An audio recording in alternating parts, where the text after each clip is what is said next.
روم کی ایک بہت بڑی سلطنت وجود میں آئی جس نے آدھی سے زیادہ دنیا پر حکومت کی۔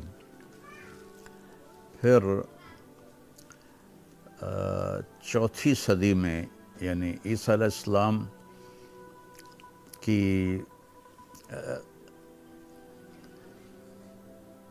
308-9 عیسوی میں دو حصوں میں تقسیم ہو گئی رومن امپائر، ایک ویسٹرن ایک ایسٹرن۔ جو ویسٹرن تھی وہ 470 عیسوی میں جرمن کے وحشی قبائل نے تباہ کر دی اور وہ اس کا خاتمہ ہو گیا اور وہاں دوسری بادشاہتیں چلنے لگیں۔ اور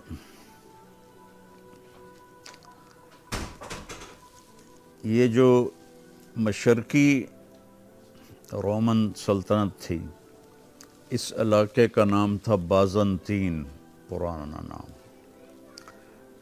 تو قسطنطین جب بادشاہ بنا تو اس نے سب سے بڑی سلطنت بنائی اور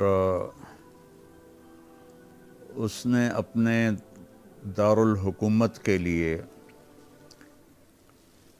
کسی شہر کو نئے شہر آباد کرنے کا ارادہ کیا۔ تو وہ اتنا سمجھدار انسان تھا، اس سے ہزاروں سال بعد ناپولین آیا جو بہت بڑا جرنیل گزرا ہے۔ اس نے کہا اگر پوری دنیا میں ایک حکومت قائم ہو پوری دنیا میں تو اس کے لیے جو کیپٹل ہے وہ استنبول بنتا ہے۔ اس کی اتنی بڑی گہری نظر تھی۔ وہ خود آیا اور اس نے ایک لکڑی لی اور اس سے ایک لکیر کھینچتا گیا کھینچتا گیا کھینچتا گیا۔ اس وقت چونکہ حملے ہوتے تھے وہ فوجوں کے، تو 3 طرف سے سمندر نے گھیرا ہوا ہے اس شہر کو۔ یہ سامنے والا استنبول تو بعد کا بنا ہوا ہے، 3 طرف سے سمندر، وہاں سے حملہ نہیں ہو سکتا کیونکہ اس وقت جو نیول جو تھی آرمی وہ بڑی کمزور تھی، کشتیاں تھیں۔ ایک طرف سے خشکی تھی جس کو آسانی سے کور کیا جا سکتا تھا، لہٰذا جس دن یہ شہر بنا اس دن سے لے کر اسے فتح کوئی نہیں کر سکا سوائے محمد فاتح کے۔ تو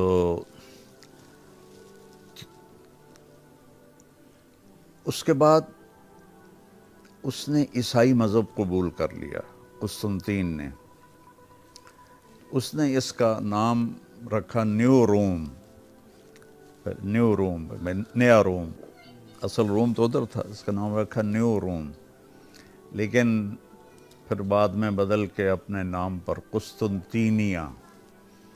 یہ ہمارے ملک میں پڑھتے ہیں قسطنطنیہ، یہ ہے قسطنطینیہ۔ تو اس نے 330 عیسوی میں ایک گرجا بنایا لکڑی کا۔ یہ جو آیا صوفیہ ہے یہ لکڑی کا ایک گرجا بنایا گیا تھا۔ اور صوفیہ مصر میں ایک عیسائی خاتون تھی جس پر وہاں کے بت پرست بادشاہ نے بہت زور لگایا کہ وہ اپنا مذہب چھوڑ دے، تو اس نے انکار کیا۔ تو اس پر اس کو بہت عذاب دیے، سزائیں دیں اور قتل کر دیا۔ تو یہ خبر اس وقت، یہ چونکہ قسطنطین اپنے وقت کا سب سے بڑا بادشاہ تھا، اور عیسائیت اس نے قبول کر لی تھی، تو اس نے پھر اس کا نام صوفیہ رکھا، صوفیہ، اس عورت کے نام پر صوفیہ۔ 530 عیسوی میں وہ جل گیا۔ 330 اور 200 سال کے بعد اس کو لکڑی کا تھا، اس کو آگ لگ گئی۔ اس وقت جو بادشاہ تھا اس کا نام بھی قسطنطین تھا، جو اس وقت بادشاہ تھا۔ اس نے کہا میں نے ایک ایسا گرجا بنانا ہے جو سلیمان علیہ السلام کے ہیکل کو بھی پیچھے چھوڑ دے۔ تو 7 سال 10,000 مستری مزدور اس پر کام کرتے رہے، اور اس کے جو وہ ابھی آپ دیکھیں گے اوپر ٹاپ کے جو کتنے ہیوی ویٹ ہیں، وہ کتنی دفعہ گر جاتا تھا۔ وہ جوڑتے تھے، وہ وزن کی وجہ سے گر جاتا تھا۔ تو پتہ نہیں پھر اس زمان آپ 530 عیسوی کا اندازہ لگائیں، آج 2024 ہے، تو وہ کیا آرکیٹیکٹ تھا، اور وہ بازو کی طاقت تھی جس سے انہوں نے اس کو آخر کرتے کرتے وہ اس میں کامیاب ہو گئے۔ اور 7 سال میں یہ 10,000 مستری مزدوروں اور انجینئرز کی مدد سے یہ گرجا وجود میں آیا۔ تو اس کو جب اس نے دیکھا نا تو اس نے کہا آج میں نے سلیمان علیہ السلام کے ہیکل کو پیچھے چھوڑ دیا ہے۔ اور بات بھی اس کی ٹھیک تھی۔ اور ہیکل سلیمانی تو اب ہے ہی کوئی نہیں، پتہ نہیں ہو سکتا وہ اس سے بھی خوبصورت ہو، لیکن جو اس کے آثار باقی تھے اس کے لحاظ سے وہ ٹھیک کہہ رہا تھا۔ تو 530 سے 537 میں کتنے کو انسانی آرکیٹیکٹ کی ترقی تھی کہ یہ چیز اور وہ نقش و نگار کس طرح انہوں نے بنائے۔ آپ دیکھو گے تو پھر آپ کو 530 کی طاقت کا پتہ چلے گا۔ اور اس وقت یہاں کون سے ایسے اسباب تھے۔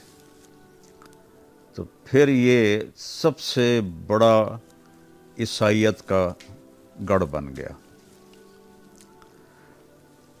عیسائیت کا ویسے تو گڑھ تھا فلسطین، جہاں عیسیٰ علیہ السلام تشریف لائے، اور جہاں سے ہمارے نزدیک تو ان کو اٹھا لیا گیا، ان کے نزدیک پھانسی ہو گئی۔ تو لیکن اس کے بعد اس کی جو طاقت تھی نا وہ 2 جگہ تقسیم ہو گئی۔ ایک روم، وہاں کی جو مغربی سلطنت تھی رومن، اس کے بعد جو آئے جرمن قبائل وہ بھی عیسائی تھے۔ تو روم، پاپائے روم، اور یہ پاپائے استنبول، یہ اس سے بڑا تھا چونکہ یہ طاقتور تھے۔ تو 330 میں یہ 311 میں شہر مکمل ہوا، مکمل نہیں ہوا، اس قابل ہو گیا کہ اس میں رہا جا سکے۔ ابھی ادھوری عمارتیں تھیں، تو قسطنطین نے جشن منایا، اور اس میں اس نے ایک لکڑی کے گرجے کی بنیاد رکھی۔ تو وہ تو ایسے عارضی سا تھا، تو مکمل اس کے بیٹے استنبول نے کیا۔ تو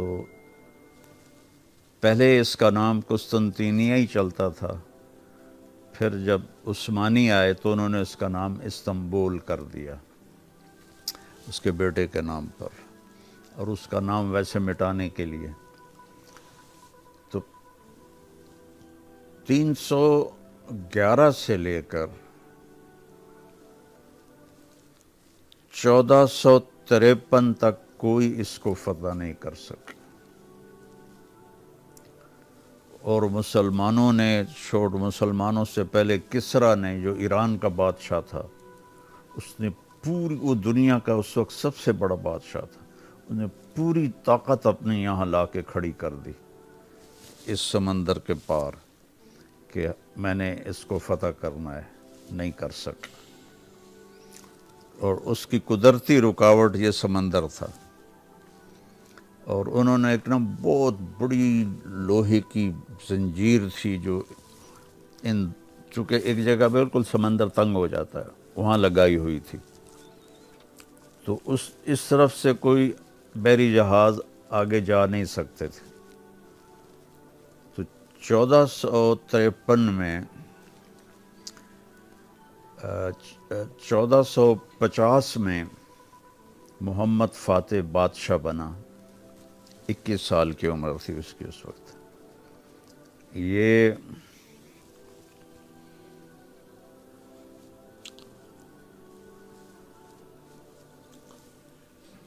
تو خیر بعد میں پھر اس کی تاریخ بتاؤں گا۔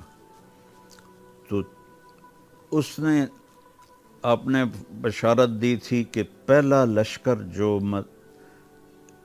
روم کے اس کے کیسر کے شہر پہ حملہ کرے گا وہ جنتی ہوگا، بخشا جائے گا، اور جو اسے فتح کرے گا اس کے لیے جنت واجب ہو جائے گی۔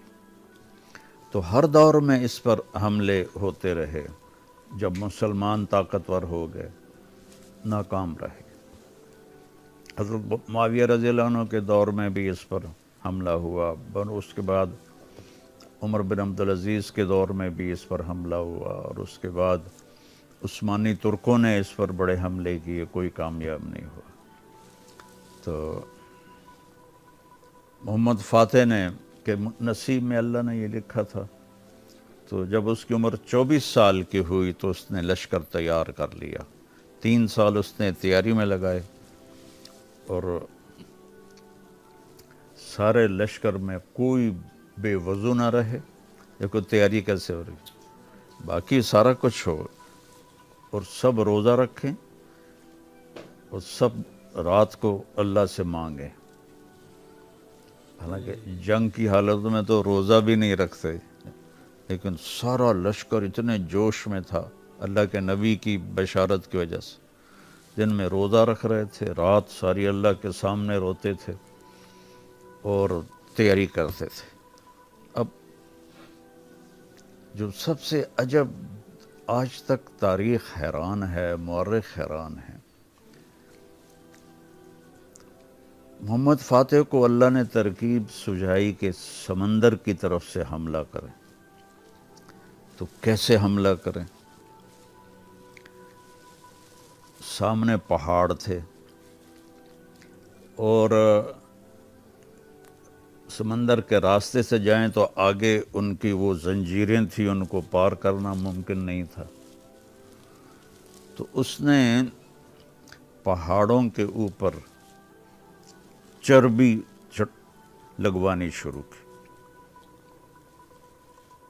کہاں سے اتنی چربی اکٹھی کی کچھ پتہ نہیں، سارے پہاڑ کے اوپر اور چربی لگا دی، اور پھر جہازوں کو رسے ڈال کے ان کے اوپر کھینچ کے وہ وہ ہو گیا نا، گریس ہو گئی تو اس کے اوپر بحری جہازوں کو کتنے ہزاروں لاکھوں لوگوں نے کھینچا، اور کھینچ کر ان کو چوٹی پر پہنچایا، اور پھر وہاں سے نیچے سمندر میں ڈالا۔